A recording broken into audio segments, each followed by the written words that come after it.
My father made the choice, and he was an imam himself and still is.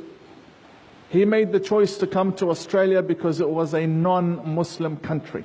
Now, if we knew that after 30 years we're going to have burqas running around and mosques being erected in every corner and people proposing Sharia law against democracy in this country, we wouldn't have come.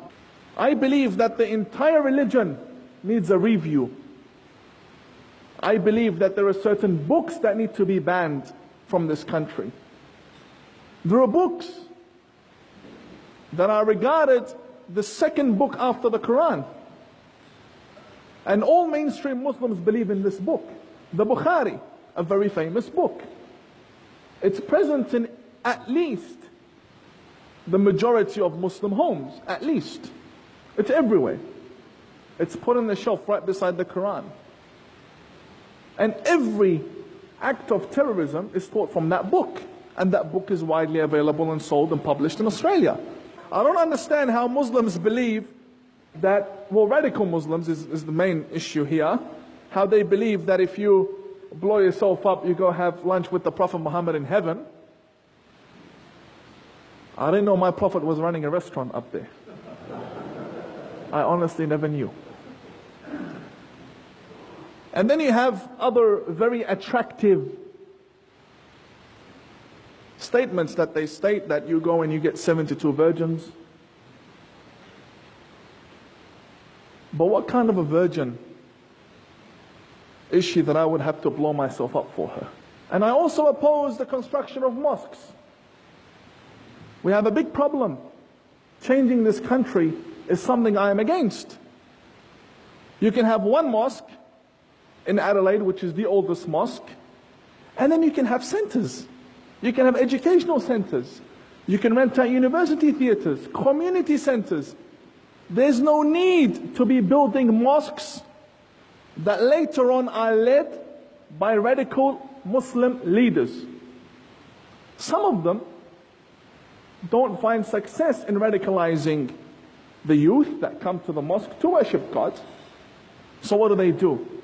They ride their cars, they drive their cars with their boats from Western Australia, as you may have heard, all the way to Queensland, because they want to join ISIS through Malaysia. And I've always called on to ASIO to check the bank accounts of Muslim imams and who's funding them. And do these people that fund them, do they have expectations from them to brainwash these children? What's going on with genital mutilation and child brides, and what's happening in this country? Now, I know there are some politicians in recent times that have stood up and they're very against Islam. And they want to tell people that Islam is a very dangerous religion. Why do they say that now? I don't oppose these politicians because I know exactly what filth is in my religion. I know exactly what's going on, which is why I don't speak out against them. I'm against generalizing because there are good Muslims.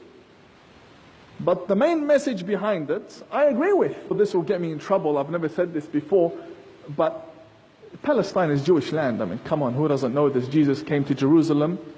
He came to the Israelites who were there. It's Jewish land. It's about time the female politicians stop dressing in headscarves when they go to Muslim countries. I know it's good to respect other people, but if you're the foreign minister, you're a foreign minister with your uniform and your badge, and if they don't respect you as a woman to come and dress in what you like to dress, then that's a country we don't want their embassy, we don't want anything to do with them. If they don't respect our foreign minister, regardless of what country that is. Look, this is Australia. This is what it is. You like it, don't like it. We'll give you one of our kangaroos and you can hop back to where you came from. The Grand Mufti, who's elected to be representing us for 20 years, hasn't come out and said in English that I condemn terrorism. It's true that he endorses verdicts against ISIS. But the problem is, Australia needs to stand against ISIS. The Muslim community here needs a verdict against ISIS. Not someone in America and you giving them the thumbs up, good on you. No, we need to take a stand against ISIS because we are worthy of that. We deserve a Muslim community that takes a stand against terrorism, because that's the fine line between hypocrisy and not. If you're not a hypocrite, then speak out. How do you reform a current ideology? Number one, government needs to realize that the books that are being taught in Muslim schools and that are in the shelves of mosques need to be taken out, opened up, see the publisher, and posted back to where they came from. Simple as that. We don't need to burn anything. We don't need to create tension. Just gather the books, and thank you very much. That's number one. Secondly, secret services need to monitor the movements of every religious leader. The lectures, if they're in Arabic, what are they saying? The examples they use. Do they have private lessons? Money in the bank accounts? How many wives do they have? This is very important. Many people don't realize this. Muslims have more than one wife in this country. But we need to come to one common understanding that it's either we follow the law of the land or we don't. If we do, then it's one wife. If we don't, then go back to where you came from and have as many wives as you like. In Australia, where there's freedom of speech and where there's democracy, many Muslims do not find it safe to speak out against extremism in their country. At all. And when I say they're afraid, they're not afraid of isolation, they're afraid of death.